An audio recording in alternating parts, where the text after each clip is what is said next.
Hi, I'm Jessica Chaffin, and welcome to the Jewish Bazaar podcast. I'm here today with my two co-hosts, esteemed academics and all-around menches, Eddy Portnoy of the YIVO Institute in New York. Hi, Eddie. Hello. How's by you? I was just being professional and polite to you for a change. When aren't you professional? I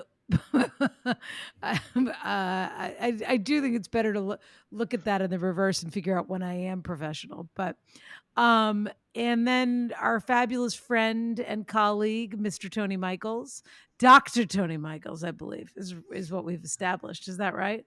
That is Of the correct. University of Wisconsin at Madison. Correct. How are you, Anthony? Very well, thanks. How are you, Tal? It's just Tony, isn't it? It's just Tony. Yeah, It's just Tony. there is no Anthony. It's Just Anthony. me. It's Anthony Edward. It's Tony from the block. Though, I had a cousin, a Jewish cousin, whose name was Antony, but not Tony. They called him Tony. Huh. He Yeah. was an assimilationist. Was it Mark? Was it Mark Yeah. Antony? As in Mark Antony. No, his name was Antony, but he was named sort of like Mark Antony. Anyway, this show isn't about me, and it's not about my cousins.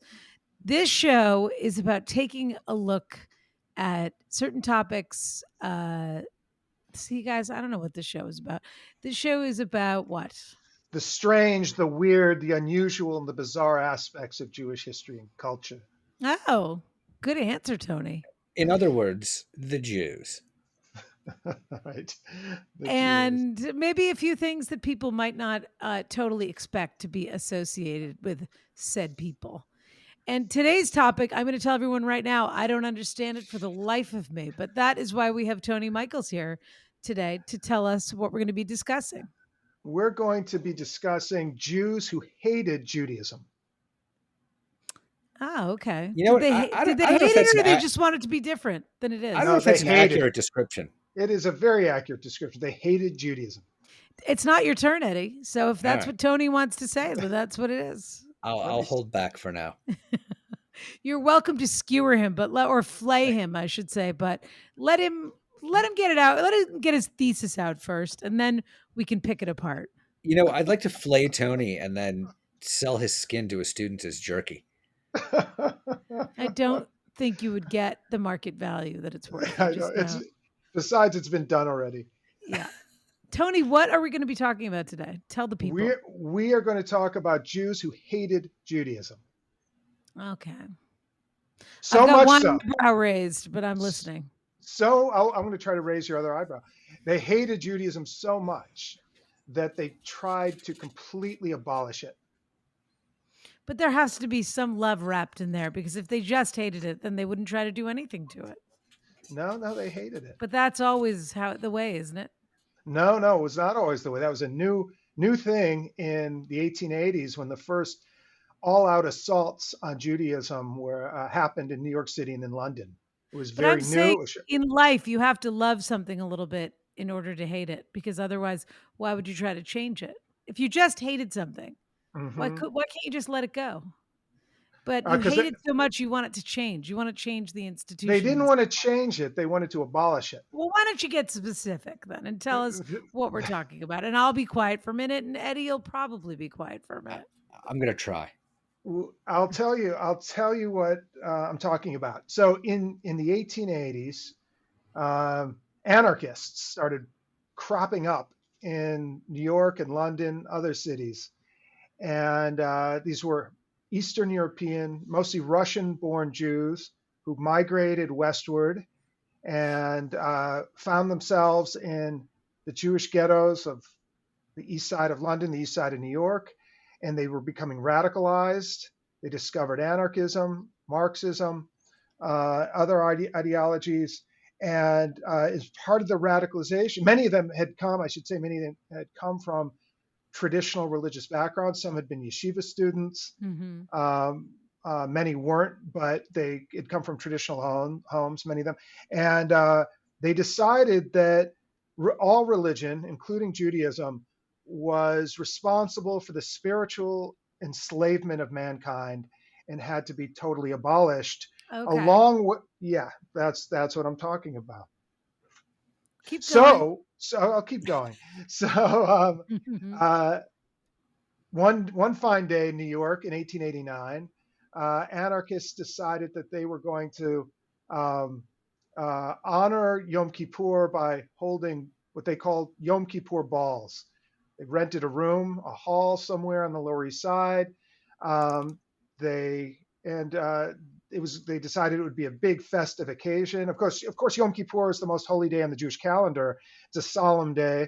You're not supposed to do anything. You're not supposed to eat. You're not supposed to drink. You're not supposed to smoke. You're not supposed to do anything but go to shul and atone for your sins. The anarchists decided to do the opposite in these Yom Kippur balls by having a big giant party. They recited Yiddish poetry that denounced God and religion and rabbis. They danced. They ate lots of food. They did everything they weren't supposed to do, and that marked the beginning of the Yom Kippur balls. Again, as a strike, a blow against the domination of religion over the Jews. How many people attended the first Yom Kippur ball? Hundreds attended, maybe upward of 1,000 or more. I think anarchists claimed after the second or third ball that there was as many as 5,000 who wanted to attend. One of them in Brooklyn was canceled by the mayor of Brooklyn. The mayor of Brooklyn got word of this anarchist ball. There were Jewish leaders who complained about it, and the mayor shut it down, canceled it. Which was probably not in line with the Constitution. But we're talking about a pretty sizable number of immigrants wanted to take part in these. So it's strictly philosophical, or what are they hoping to get out of it? Well, they hope to first and most immediately confront the rabbis and the Orthodox Jews.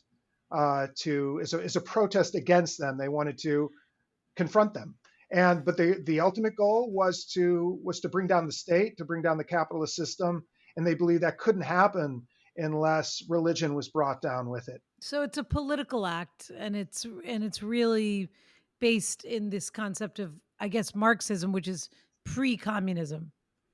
Well, in the case of the anarchists, we don't have to get too arcane, but the anarchists were not Marxists. Their view is, it was a political act. Their view was that religion contributed to the enslavement of humans, that humans couldn't understand the world as it is if they believed in miracles, if they believed in God, if they believed in superstitions. And so they wanted to protest it. They wanted to, again, confront it, expose religion as the lie that they thought it was, and that would contribute to the radicalization of the Jews. That would help hasten the revolution. Going back to what Jessica said earlier, isn't confronting these religious traditions by doing the opposite of what you're supposed to do? If you're supposed to fast and pray and not smoke or do anything like that, by performing these acts on the holiday in question, isn't that also kind of a celebration of the holiday? Although, and in doing so, wouldn't it also be kind of the creation of a secular Jewish identity, because you're still within the framework of Jewish culture if you're celebrating Yom Kippur in some way? Well, it's not a celebration of Yom Kippur. It's a protest against it. That's what it was. But I think I understand your point that in some way it's creating some new kind of Jewish ritual. Is that your point? Was that your? Yeah, that is my point. It was a fairly inarticulately stated point, but my apologies. My apologies for being inarticulate. I discerned He's just an Evo guy, Tony. He's not a Madison guy. Right.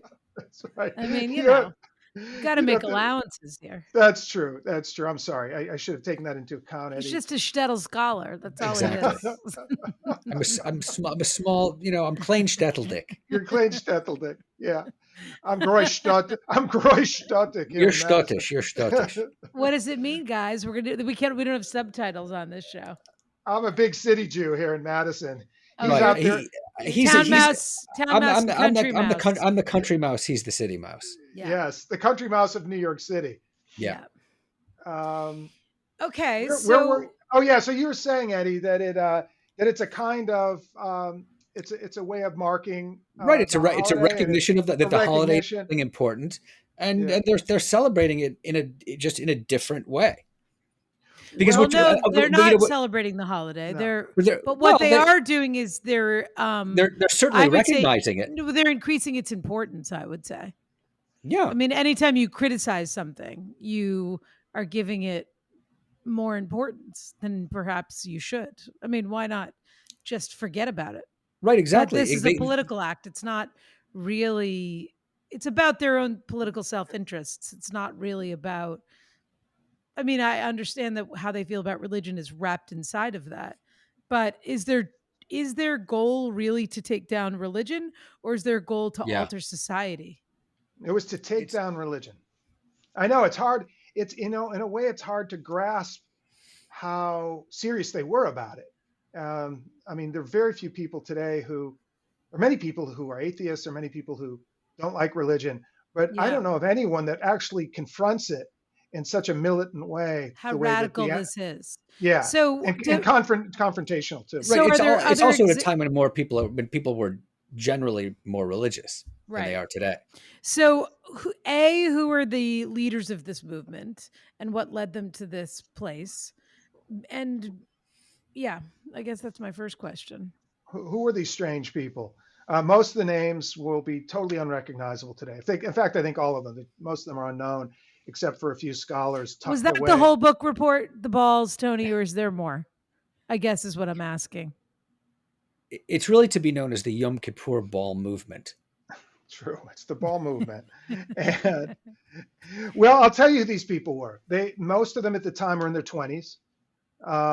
Again, they were new arrivals from Eastern Europe. They were just beginning to explore the world, to open their horizons, and they became radicalized. So they were very, very fervent in everything at the time. A number of them later became prominent figures in the Jewish community. They became labor leaders, Yiddish journalists, Mhm. lecturers, playwrights. Some of them became dentists, and they Our favorite kind. our favorite kind of anarchists. And yeah, so they actually became very prominent over time, which is not necessarily what you'd expect. You think that these young militants hell bent on bringing down Judaism would not become prominent leaders of the immigrant Jewish community, but they did. So where does the movement grow from there, from that time in the 1880s? Well, on the Yom Kippur ball movement The was bowel movement, the Yom the Kippur ball bowel the movement, Yom Kippur ball movement. one of the Uh, most important parts of Yom Kippur. One of the only things you can enjoy on Yom Kippur is Actually, a bowel movement. you're not supposed to enjoy it. Oh, Just so but you you know, can still have one, can't you you? can have one, but you're not supposed to. you You're not can supposed to Oh, enjoy it's anything on Yom the Kippur. only day of the year you're not supposed to enjoy a bowel movement. That's interesting. Is there any So it dispute is over written. that? It is written. Where Who's can written? you, who's There's gonna no. who can cite that for us, Eddie? Have Yeah, you got I have you got want a to. citation? I believe that's in a Baraita in Talmud Rosh Hashanah. Uh huh. Uh huh. Is that open for verification? In other words, who is responsible for adjudicating enjoyment in this instance? Uh, that would be the rabbis. But And I don't think they adjudicate it in that way. There are certain things you're not allowed to do, and the general sense is that Enjoy anything. you're not supposed to really enjoy anything. I see. Well, that's not okay. Same shit again, Eddie, though, because people enjoy punishing themselves. They And do. that is, and you're definitely supposed to enjoy that on Yom Kippur. True. Yeah. That's there's a real contradiction there. Well, Yeah. Jessica raises an interesting point, which is It's a uh, masochist holiday. a masochist. Well, that's just the question. Yeah. How do you determine enjoyment for a masochist? Right, that's true. I mean, but could Is you it- say that the entire Jewish people consists of masochists, or are On there that day. on that day in particular? Although it's interesting because if you consider Hasidim, joy is paramount. Mhm. So Yes, but you enjoy punishing yourself. You can enjoy punishing yourself. yeah, that's true. I don't think that is Anyway, this has nothing actively to do with discussed. this conversation. about what No. we're Well, talking about eh, today. although we don't have to talk about it now, but maybe we should at some point in the conversation return to Yom Kippur and discuss whether it's actually something that has value or not. Were the anarchists right or were they wrong? That's a good question. From their We don't, perspective, they're they're right, but from the opposition's perspective, which is probably the majority of the Jews who celebrate Yom Kippur, uh, they're they're very unhappy with them. And in fact, there were some times when anarchists had these events or other similar events in different places. There were pitched battles. Uh, yes. People fought in the streets over this. There are a couple of examples. There was one restaurant on the Lower East Side Hmm. named Herrick Brothers in the late 1890s. They advertised in the Yiddish newspapers that they would be open for business on Yom Kippur, and anyone who was hungry could come and eat. And people did, and Jews did, and they did so at hours that people were going to and from synagogue, thereby infuriating religious people. And there were riots in this place. So some people were Yeah. furiously antagonistic towards this activity. Some people Window, ignored it. windows were smashed. Were the owners of that deli or that restaurant or whatever it was, appetizing shop, Mhm. were they anarchists or were they just capitalists? I believe that they were leftists of an unknown strain. So Which it I was an wasn't, act of protest to it, stay wa- it, wa- open. it was an act of It protest, wasn't absolutely. just we have a looser interpretation of this holiday. No, it was an absolute act of protest.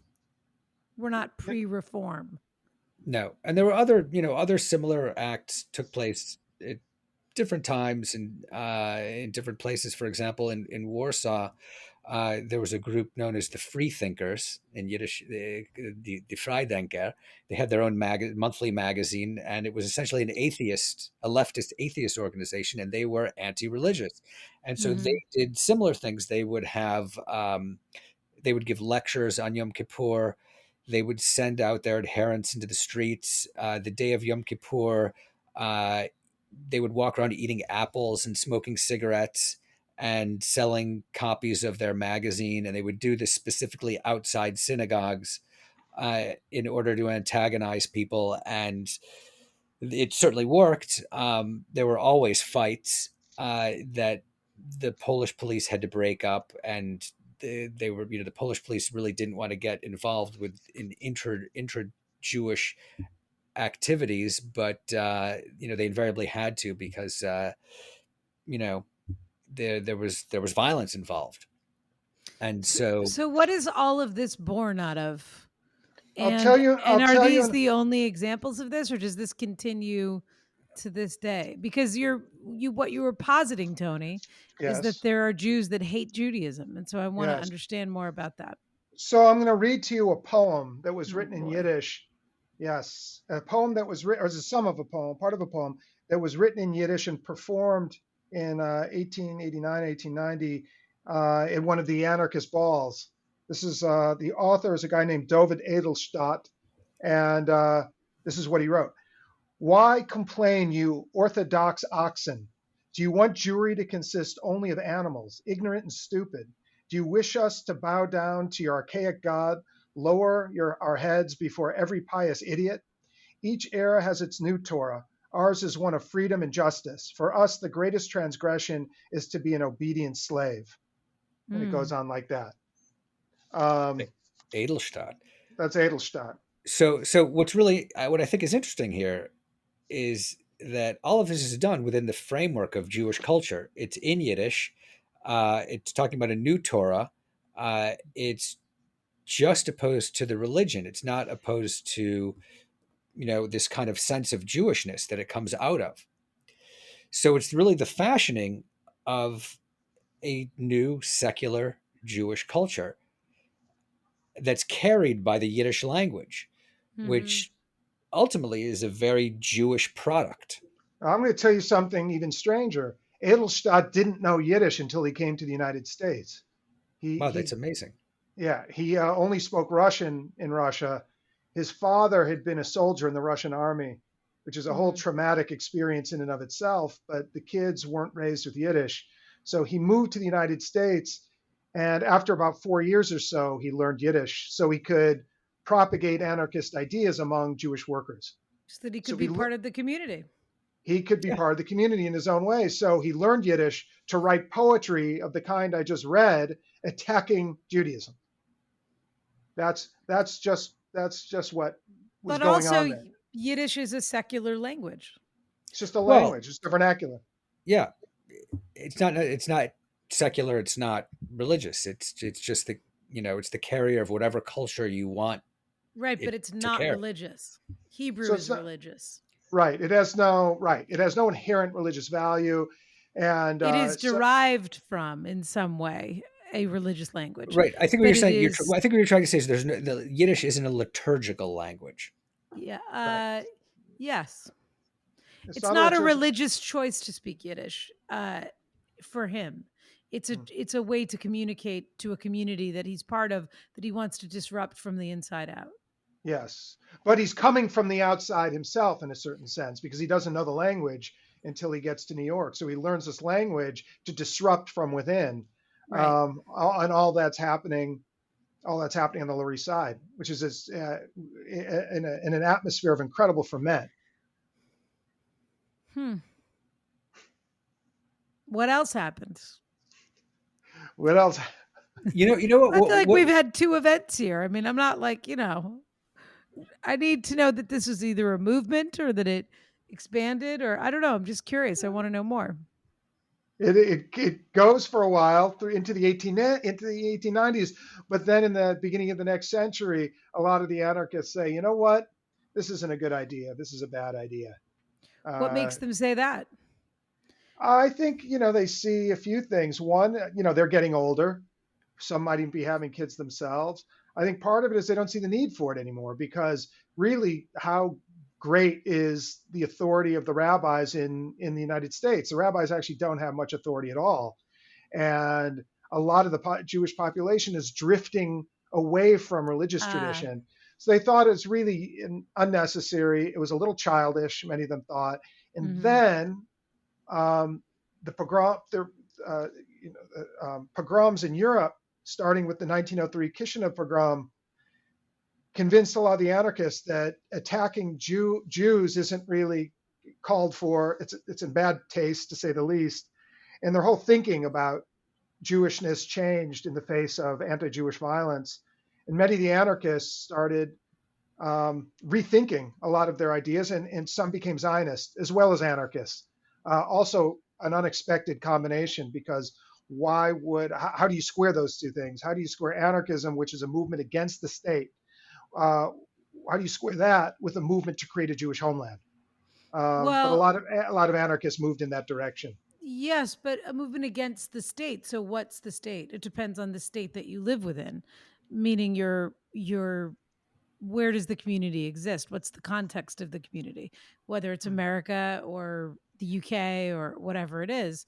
So Zionism is this opportunity. Maybe utopia is going too far, but it's this opportunity to remake society the way that you want it. And That's so anarchists, I agree. I think it's immature to just say no all the time to everything, but you have to have your own set of ideals. Of course, this is the dilemma of mankind, which is it's no when you're young and then you're in charge and now it's okay, let's do it our way. And now you're the establishment and then the young people say no again.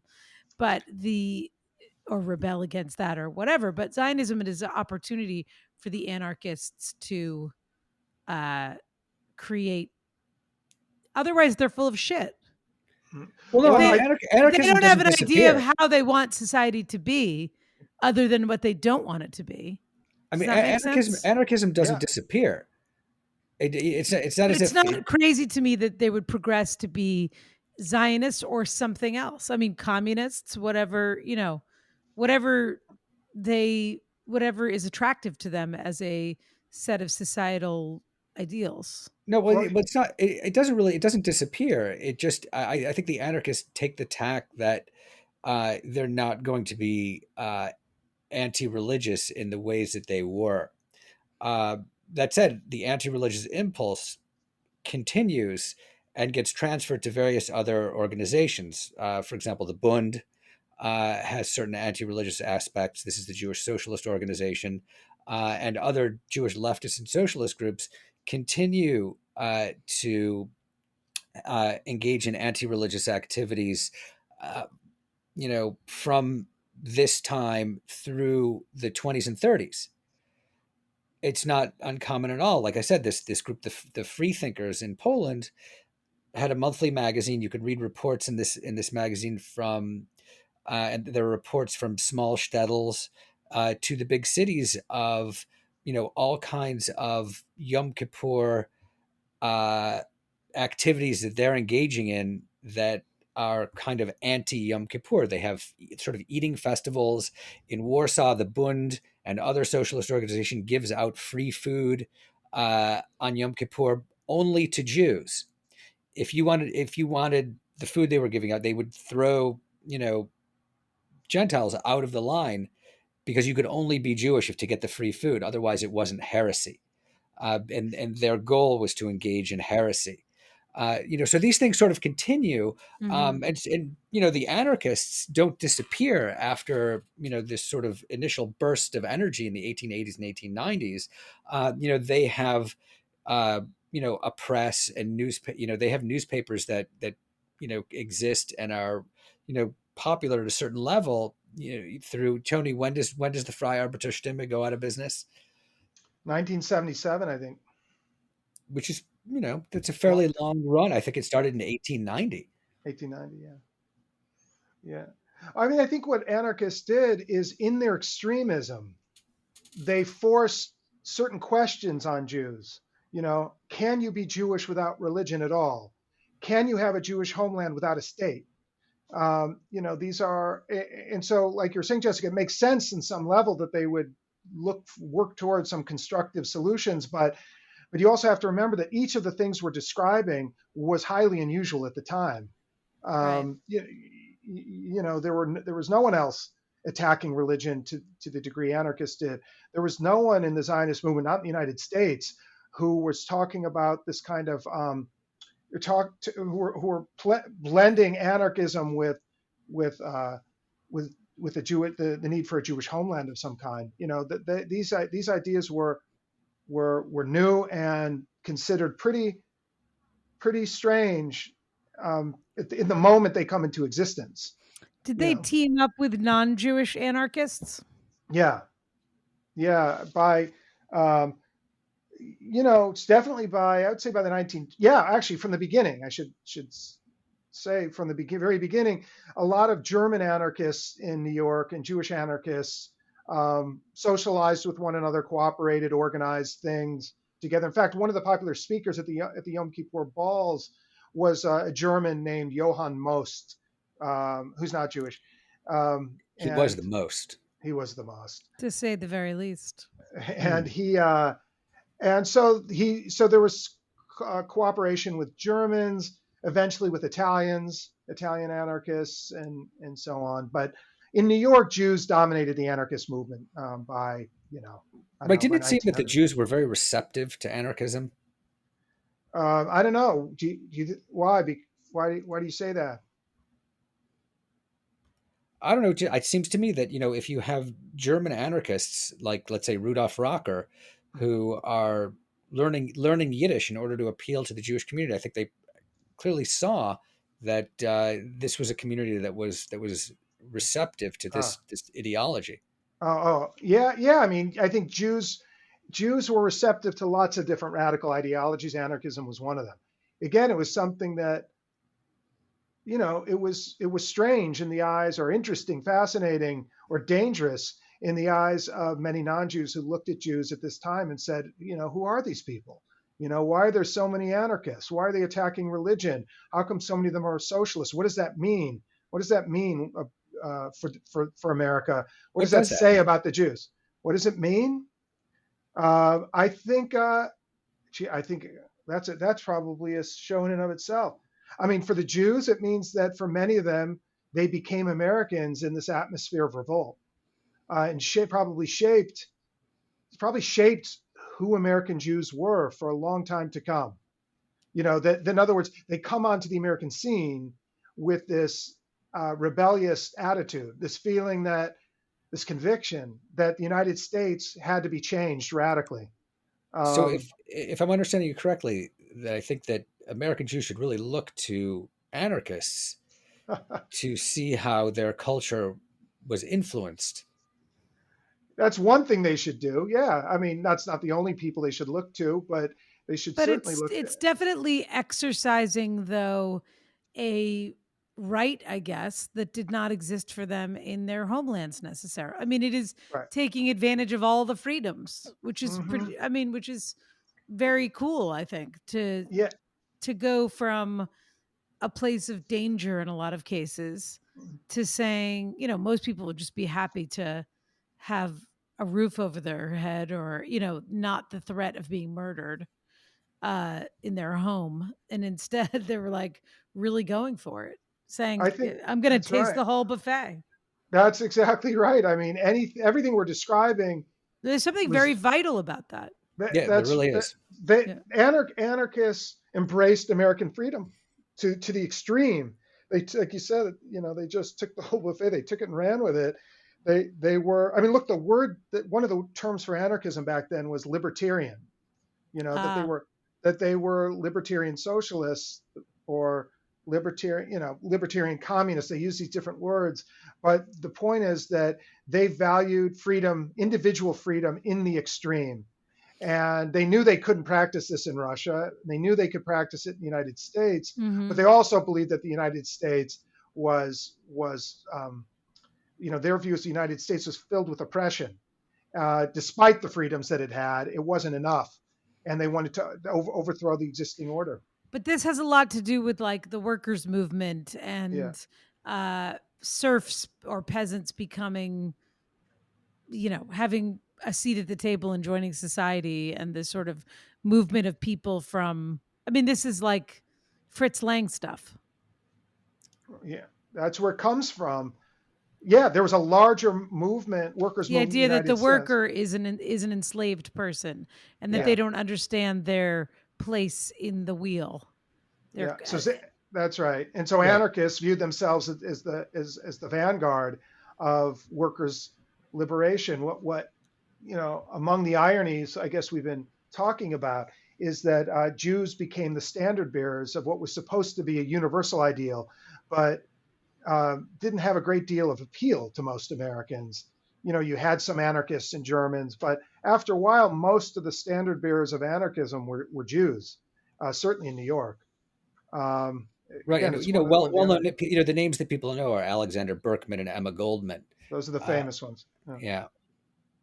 yeah. Hmm. But, interestingly, like what you said about, having the freedom Mm. to engage in this kind of protest, to a certain degree was unique in America because all of this anti-religious um, uh, material plays out very differently in Russia.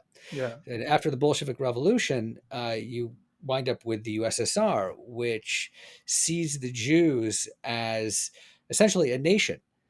They have everything that a nation has. They have their own language, they have their own folkways, their own music, their own literature. All that they lack is a land of their own. But the Soviet Union treats them as essentially a nation, and because the Soviet Union is an anti-religious uh, institution, the Jews who were responsible for administering the Jewish community, and this is an organization called the Yevsektia, the Jewish section of the Communist Party, uh, they were ultimately an anti-religious organization. So they had to try and denude Jewish culture of religious aspects. And this was a sort of an across the board Soviet policy, where on the one hand, Jews in the Soviet Union were suddenly completely free. They were free citizens, equal on par to everyone else. Prior to that, under the czars, they were, their movement was restricted, where they could live was restricted. They were restricted certain types of occupations.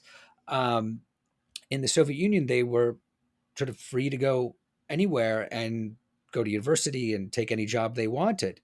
But because the atmosphere was anti-religious, they had to engage in all kinds of anti-religious behavior.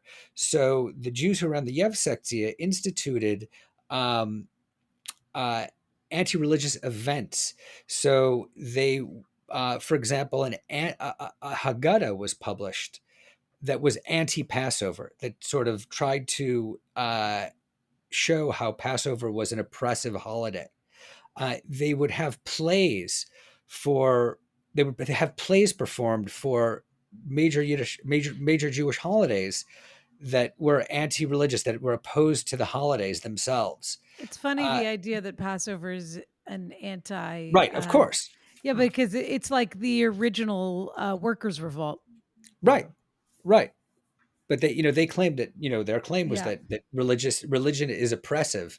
It's So it, this, it, go ahead.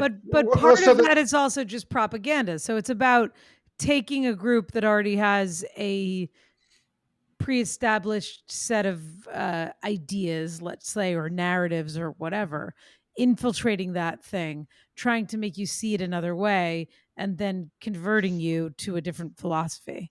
So it's not quite as simple as it's not it's more insidious than just being anti, shall we put it that way, than Oh being yeah, absolutely. anti-religious. Yeah. it was. I mean, under the Soviet state, religion was persecuted. I mean, circumcision was outlawed. There were all sorts Yeah, of kosher slaughter was outlawed. kosher slaughter was outlawed. Synagogues were taken over and they were seized. I mean, I mean, churches were as well. Churches and mosques were as well. This was yeah, across the board. Also, though, anti-Semitism was officially outlawed. It was, illegal to engage in anti-Semitism. That's not to say that people didn't do it, but it's there. There's a scholar of the Jews of Russia named Tzvi Gittelman who says that in the Soviet Union, the practices regarding Jews were bad for Judaism, but good for Jews. Okay. Meaning, So meaning that meaning that Judaism was sort of in a way outlawed to a certain degree, the religion, but Jews were free to sort of do what they want as regular citizens. so you would call this faction of the Communist Party Jews that hated being Jewish also? I mean, that's kind of no, what we were they talking about didn't hate. They originally. didn't hate. They They didn't didn't, hate they being didn't hate being Jewish. Jewish, They They hated but hated religion. they hated religion. Judaism. Yeah, they hated religion. Sorry, Jews that hate Judaism. Interestingly, many of them had been Bundists before the Bolshevik Revolution. And what is a Uh, Bundist? Tell a people what Bundist that is a is. Jewish socialist. Uh-huh. They had been Bundists before the Bolshevik Revolution. They became Bolsheviks after the revolution, but they still, much of which retained a lot of sensibilities that the Bundists had. The Bundists were anti-religious, um, but they were also pro-Yiddish, and they considered Jewish identity to be sort of a Jewish national identity to be a value in and of itself, whereas the Soviet perspective was that Jews should eventually assimilate into society at Right. large. Uh, and these Bundists who became Bolsheviks, many of them were executed in the purges of 1937, 1938. So do we see Uh, modern examples of this? Of Jews that hate Judaism? Or other do you- weird examples throughout history? Bizarre, if you will. I don't think there's any Or is group, this the only real movement? this is the only time it happens on kind of a mass scale. an organized popular effort to attack religion. I think it happens. The anarchists are at the forefront of that. The Soviet Union picks it up. It institutes it, and it becomes highly oppressive under the Soviet state. And then I think after the Holocaust, no one would consider this appropriate in any way, shape, or form. Although, you know what, I think in Israel there were certain groups that were anti-religious. They were Well, anti-religious, but did they conduct I these don't think sorts of I don't think it campaigns? was You might know. I don't think it was confronted in the same way. it's funny. It keeps making me think of, and we shouldn't get into this because it's a way far off turn, but it keeps making me think of going back to the conversation we had about messianism. It keeps making me think about religious. The inverse of this is like the religious Jews that are anti-Zionist. So they Yeah. live within the Zionist society. They take hmm advantage of the benefits of the Zionist society and the fact that this Zionist nation exists or whatever. I mean, I'm speaking hmm very generally right now, but that there's a place for them to go and be that is defined by their uh, religion and ethnography, I guess, or whatever you want to say. But they don't believe in the state.